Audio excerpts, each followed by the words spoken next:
Evangelho de Lucas, capítulo 10. Nós leremos no finalzinho do capítulo, do verso 38 em diante. Enquanto você está procurando aí na sua escritura o texto, eu gostaria de fazer algumas perguntas para direcionar a gente na leitura do texto essa noite. Como você se enxerga? Como um filho de Deus ou como um servo de Deus? Como você tem dedicado a sua vida ao Senhor? De qual modo você tem feito isso? Quais têm sido as escolhas que você tem feito para poder se relacionar com o Senhor? Evangelho de Lucas, capítulo 10, versículo 38. As Sagradas Escrituras dizem assim, meus irmãos: estando em viagem, entrou num povoado, e certa mulher chamada Marta recebeu-o em sua casa. Sua irmã, chamada Maria, ficou sentada aos pés do Senhor, escutando-lhe a palavra. Marta estava muito ocupada pelo muito serviço. Parando por fim, disse: Senhor, a ti não te importas que minha irmã me deixe sozinha assim a fazer o serviço? Diz-lhe, pois, que me ajude. O Senhor, porém, respondeu: Marta, Marta, tu te inquietas e te agitas por muitas coisas. No entanto, pouca coisa é necessária, até mesmo uma só. Maria, com efeito, escolheu a melhor parte, que não lhe será tirada.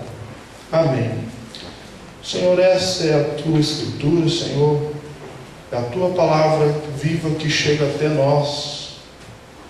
Pedimos a Deus que nesse pequeno trecho, Senhor, o Senhor possa falar conosco essa noite, que possamos, Deus, ser abençoados através da tua palavra. Amém. Meus irmãos, o Senhor Jesus, nos versos anteriores, até mesmo no capítulo anterior, diz as Escrituras que Ele enviou alguns discípulos até uma pequena cidade da Samaria, e eles não quiseram receber Jesus porque Ele estava se direcionando para Jerusalém. Então Ele faz uma nova investida, Ele continua o caminho, Ele não fica parado por isso, e Ele novamente comissiona mais 72 discípulos para irem adiante dele, para poder anunciar que Ele estava chegando, mas de uma outra maneira, de fazer até mesmo uma preparação muito melhor do que aquela que Ele tinha mandado às pessoas no outro povoado. E em seguida, o Senhor, no início desse capítulo 10, Ele diz que aquela célebre frase: a seara é grande, mas poucos são os ceifeiros. Peçam ao Pai que mande trabalhadores.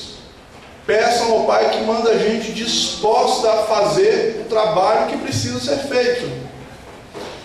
E Ele então envia esses 72, os 72 passam um tempo fora, depois eles regressam até o Senhor, contando coisas maravilhosas que eles presenciaram no meio do caminho. E o Senhor Jesus, maravilhado com aquilo tudo, porque Ele se maravilhou com aquilo que eles estavam contando, e Ele então começa a louvar a Deus, agradecendo a Deus por aquele momento onde que os pequeninos estavam tendo acesso ao conhecimento que até mesmo os anjos, segundo a primeira carta de Pedro, anseiam perscrutar desde a eternidade. Coisas importantíssimas que os anjos aguardavam ouvir desde a eternidade, diz o Evangelho, diz a carta de Pedro, estavam agora disponíveis àqueles pequenos. E o Senhor continua falando, Ele vira para os discípulos e fala assim: olha, vocês são muito felizes porque os profetas queriam ouvir essas coisas que vocês estão ouvindo e não ouviram. E o Senhor Jesus então continua e ele se encontra no meio do caminho, continuando caminhando, com o doutor da lei, que vai perguntar para ele: Senhor, como é que eu faço para herdar a vida eterna? E o Senhor Jesus vai explicar: você vai ter que amar seu próximo. Então nós temos a parábola do bom samaritano. E na parábola do bom samaritano nós temos um tanto de gente que não queria servir. E aparece então um samaritano e faz o serviço necessário. E de repente então, nesse mesmo calor, Jesus entra numa cidade aproximadamente 3 quilômetros de Jerusalém, uma pequena cidade que nós vamos descobrir lá no Evangelho de João, que é a cidade de Betânia. E esse povoado, ele vai passar um tempo, uma pequena estadia na casa de uma mulher chamada Marta. A história de Marta, Maria e Lázaro são cheias de referências a respeito do ministério de Jesus. Mas em especial, nós vemos que há uma relação entre servir e adorar presentes na vida dessas duas mulheres. Conta o texto que assim que o Senhor Jesus chegou, Maria prostou-se aos pés do Senhor e ficou ouvindo a palavra. Ela estava como essa canção que nós acabamos de ouvir. Ela estava perdendo o fôlego, talvez, pelas palavras de vida eterna que o Mestre falava. E essas palavras foram tão importantes para ela que ela deixou a irmã trabalhar sozinha.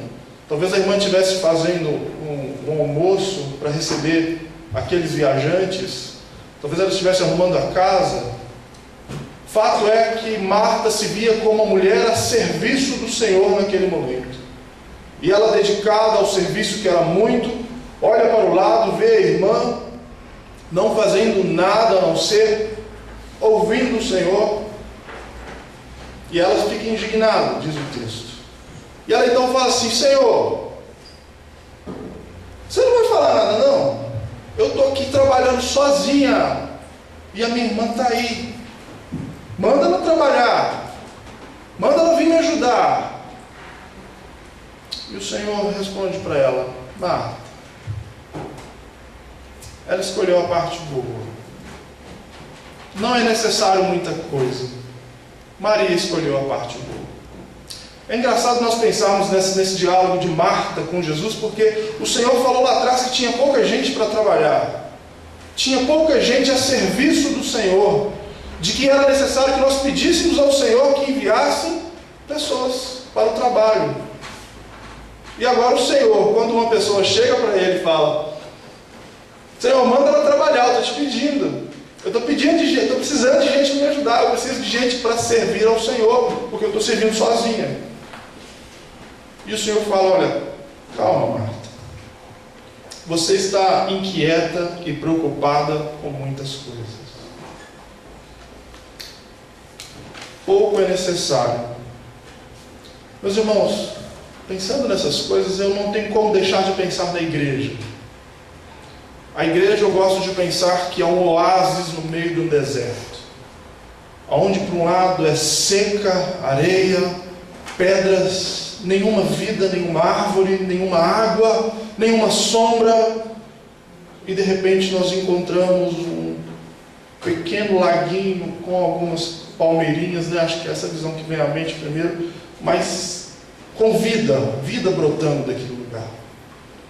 E a igreja, aos meus olhos, é um oásis no meio de muitos desertos. Se você, como eu, chegou aqui essa noite, é porque você passou por alguns desertos, ainda que você tenha encontrado algumas miragens pela sua vida, você de repente encontrou um oásis. Um lugar onde tem a possibilidade de brotar vida, tranquilidade, onde há sombra para você descansar. Muitas vezes nós agimos como Marta e as pessoas que vão chegando da vida do deserto, do cansaço do dia a dia, do sofrimento que os trouxe até aqui, nós estamos esperando que essas pessoas se coloquem a trabalhar de imediato, sem ter tido antes uma experiência real com o Senhor Jesus. É possível, meus irmãos, um combatente de guerra, ferido, cansado, que acabou de chegar, ser enviado novamente no campo de batalha? Eu creio que não. Pensando nessa situação, nessa relação de Marta e Maria, eu não tenho como deixar de pensar que o primeiro campo missionário do cristão é dentro de seu próprio coração. O O coração do cristão é o primeiro lugar que ele deveria visitar sempre. Preocupar-se com a sua própria espiritualidade antes de ajudar os demais. A gente muitas vezes somos cobrados e cobramos outras pessoas para se colocarem a serviço, para se colocar à disposição, para trabalhar, para fazer isso, aquilo e aquilo outro. E nós esquecemos, meus irmãos, infelizmente nós esquecemos que as pessoas precisam de antes se colocar aos pés do Senhor para ouvir a sua palavra, terem suas vidas preparadas para a tarefa que o Senhor tem a enviar. Muitos de nós pensamos assim: não, eu sou servo de Deus, eu sou servo de Deus. Nós adoramos muitas vezes dizer isso: eu sou servo de Deus, eu sou serva de Deus. Mas nós nos esquecemos que o Senhor Jesus disse no Evangelho de João: eu não chamo vocês mais de servos, eu chamo vocês de amigos. Vocês para mim são amigos, pessoas importantes, pessoas que conhecem a minha vontade. Já não vos chamamos de servos, porque o servo não conhece a vontade do seu Senhor, mas vos chamamos de amigos. João 15:15. Para conhecer, para ser amigo do Senhor, é preciso conhecê-lo. É preciso que nós recuperemos algo que há muito foi esquecido. Infelizmente, nós precisamos nos tornarmos devotos de Deus. Sermos devotos, termos devoção pelo Senhor. Buscar conhecê-lo todos os dias das nossas vidas. Acaso há alguém em nosso meio essa noite que se julga um grande conhecedor do Senhor, que não precisa mais conhecê-lo, experimentá-lo, falar com ele, ouvir o que ele tem para te dizer? Disse um grande homem uma vez que o Senhor é como o oceano de águas. E o que vai dizer que tanto que nós temos do Senhor é o tamanho da nossa sede, que nós vamos até o seu oceano. Se a nossa sede for do tamanho de um copo Lagoinha, nós beberemos 1, 2, 3 copos e pararemos. Mas se seu copo, se sua sede for maior, você não vai descansar enquanto houver uma gota d'água daquele oceano que não seja bebida por você. Nós esquecemos, nós infelizmente somos uma geração que lê menos. Saem pesquisas que o brasileiro lê pouco. E se ele lê pouco, ele lê a Bíblia pouco também. Se ele lê pouco também a Bíblia, ele tem pouco para falar para o Senhor, porque pouco ele é desafiado. Esse livro, meus irmãos, ele não é um livro para acomodar ninguém, ele é um livro para inquietar pessoas. Eu te pergunto, esse livro te deixa incomodado? Há quanto tempo esse livro não te incomoda a ser uma pessoa melhor?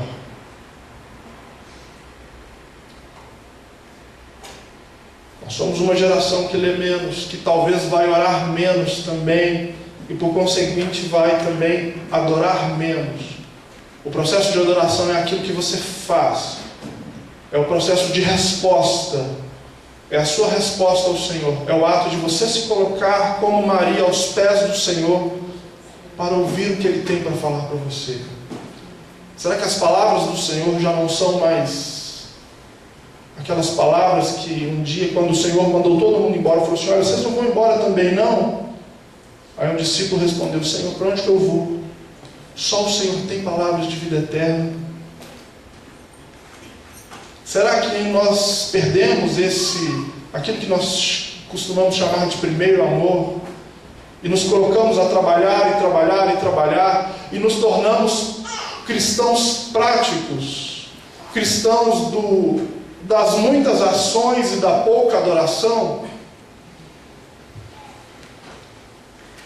Algumas vezes é necessário, meus irmãos, que nós escutemos essa mensagem que o Senhor diz: não é necessário muita coisa, pouca coisa te é necessária.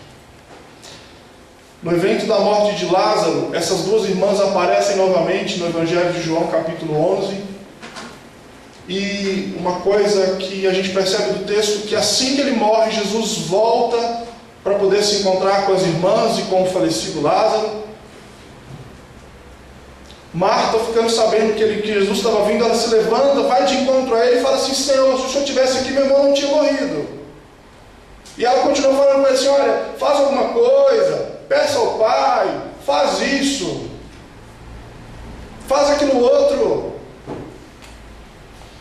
E o Senhor apenas responde: olha, quem crê em mim vai ter a vida eterna. Ela falou assim: não, tudo bem, eu sei que um dia ele vai ser ressuscitado, mas eu estou precisando para agora.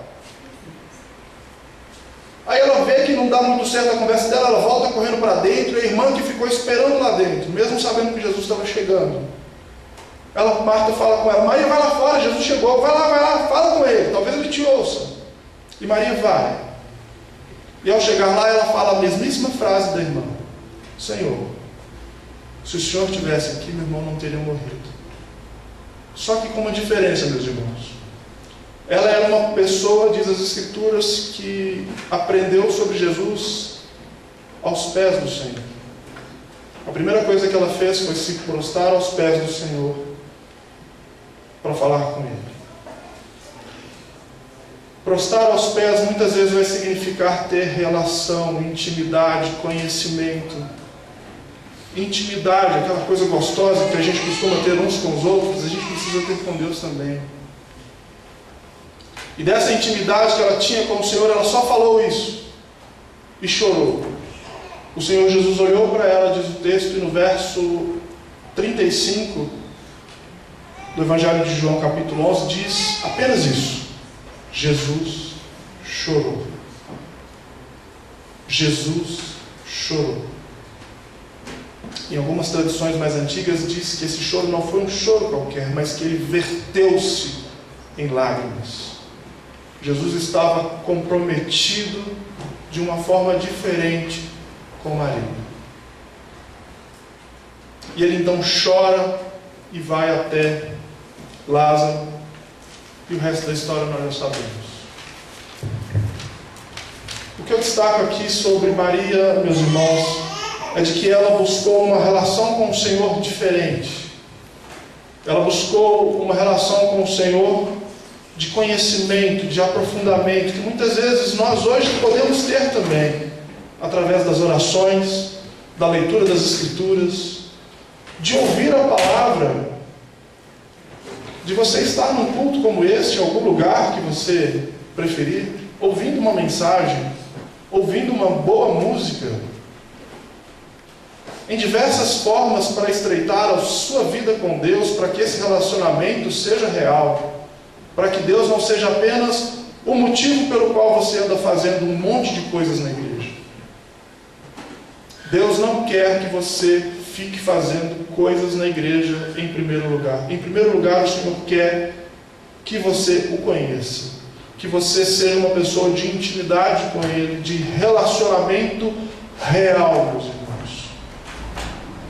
Relacionamento real. Aquele que se relaciona com Deus vai agir também como Maria. Marta se tornou tão pragmática, tão prática, que ao encontrar com Jesus, o que ela fez? Eu quero que o Senhor faça, porque eu sou pessoa que faz. Estou esperando que o Senhor faça. Maria só queria que Jesus chorasse com ela, e ela recebeu isso de Jesus. Ela buscou ter relacionamento com Jesus. Diz o texto, ainda continuando em João, no capítulo 12, que Marta estava cozinhando, Lázaro estava ali, ressuscitado, sentado à mesa com Jesus. Chega Maria e derrama óleo sobre ele, enxuga os seus pés com seus cabelos. Ela repetiu o gesto da pecadora lá atrás. Ela não se preocupou. Ela buscou um meio para adorar ao Senhor diferente. Eu quero adorar como um pecador, porque eu também sou pecadora. E ela repetiu o gesto da pecadora lá atrás. Uma pessoa com intimidade com o Senhor não vai se importar em fazer algumas coisas que geralmente a gente acha que só aquele que está começando na fé faz, né? Poxa, eu não preciso de orar tanto. Eu já tenho 10 anos de membro arrolado aqui na igreja. Eu preciso ler a Escritura? Eu já conheço isso aí tudo. O Senhor ainda te cativa a buscá-lo, meus irmãos. Essa tensão existente entre Marta e Maria, dentre essas duas pessoas, nos ensinando aqui essa noite, é a tensão vivida pela igreja desde o primeiro dia da era cristã. Onde Paulo, na carta aos Romanos, vai falar: olha, o justo viverá pela fé. Isso foi incomodar Martinho Lutero lá em 1500. Mais de 1450 anos depois, se incomodou Lutero. E Lutero foi repensar então o seu modo de ser cristão. Só que de igual modo, as Escrituras nos falam lá em Tiago, capítulo 2, versículo 26, que a fé sem obras é morta. Ou seja, eu preciso ter fé, eu preciso ser como Maria, eu preciso buscar relacionamento com o Senhor, eu preciso buscar conhecer aquele quem eu digo que eu adoro. E depois que eu conheço eu me coloco a praticar as coisas que eu aprendi com ele. A gente não pode queimar uma etapa, a gente não pode viver sem essa etapa. A igreja precisa viver entre esses dois pontos, no meio deles, sem cair nem para um lado, se tornando uma igreja que só tem intimidade com o Senhor, que vive muitas vezes de momentos emocionais, que chora, que cai no chão e que faz um monte de coisas dadas ao emotivo, e não pratica nada, e não mostra Jesus para o mundo através das suas ações, como também não pode ser uma igreja que fica do outro lado, apenas praticando, apenas fazendo, apenas tendo ações. Nenhuma das duas coisas em si são ruins, meus irmãos, mas fazer as duas coisas isoladas nos afastam daquilo que o Senhor espera de nós. Ele não quer que sejamos apenas cristãos que o conhecem, que o buscam, que ficam numa espiritualidade de busca e entrega, tampouco só uma espiritualidade que só faz, que só está fazendo, que só busca atividade social, que só quer sair para a rua e fazer aquilo outro, que aqui na igreja faz um monte de coisas. O Senhor não espera que sejamos polarizados nessa situação. Ele espera que nós sejamos pessoas moderadas, pessoas que vão buscar uma espiritualidade saudável, que vão contemplar a face do Senhor, buscar a presença de Deus para a sua vida e que vão praticar. Porque a fé sem obras ela é morta. E o justo vive pela fé, meus irmãos. Se não nos tornarmos apenas uma igreja, apenas como Maria, o mundo jamais conhecerá Jesus. Nós seremos uma igreja que ficará aqui dentro. E se nós nos tornarmos uma igreja apenas como Marta, nós faremos muitas boas ações lá fora. Nós nos tornaremos uma ONG, uma ONG, com uma ideologia boa e que vai praticar isso tudo lá fora. E a igreja vai fechar suas portas e vai morrer. As duas coisas não são saudáveis. Mas achar um caminho no meio para praticar as duas coisas é o ideal para a igreja. A igreja precisa de Martas e Marias, disse Valdir Steuernagel, pastor luterano. Concordando com o pastor Valdir, eu vou além. A igreja precisa aprender a ser Marta e aprender a ser Maria ao mesmo tempo. Cada um de nós precisa buscar o seu tempo de contemplação do Senhor, buscar desenvolver uma espiritualidade sadia e conhecê-lo e confiar que o Espírito Santo há de completar a boa obra em nós até o dia do Senhor Jesus. Nós não sabemos qual dia será esse. Até lá, cabe a mim e você buscar, continuar desenvolvendo, conhecê-lo, lendo as Escrituras, orando, contemplando a face do Senhor, tendo o seu momento sozinho com Ele no seu quarto. E também colocar a sua espiritualidade, transformar ela em fé que tem ação do lado de fora. Aqui dentro e do lado de fora, onde é que o Espírito do Senhor te levar. Nós temos que fazer isso sem pender para lado algum. É na atenção Marta e Maria que a igreja deve caminhar, meus irmãos. Adorar a Deus relacionando-se com Ele, sem deixar de ser os braços do Senhor nessa sociedade. De nós é esperado que nós pisemos aonde o Senhor ainda não pisou. Que nós abracemos aqueles que ainda não foram abraçados pelo Senhor. Que nós sejamos os ombros daqueles que ainda não encontraram ombros do Senhor para poder se reclinar. Que sejamos os dedos a enxugar lágrimas daqueles que choram. Mas nós só poderemos fazer isso em espírito e em verdade quando nós realmente conhecermos o Senhor lá dentro, no primeiro campo missionário da nossa vida, no nosso coração.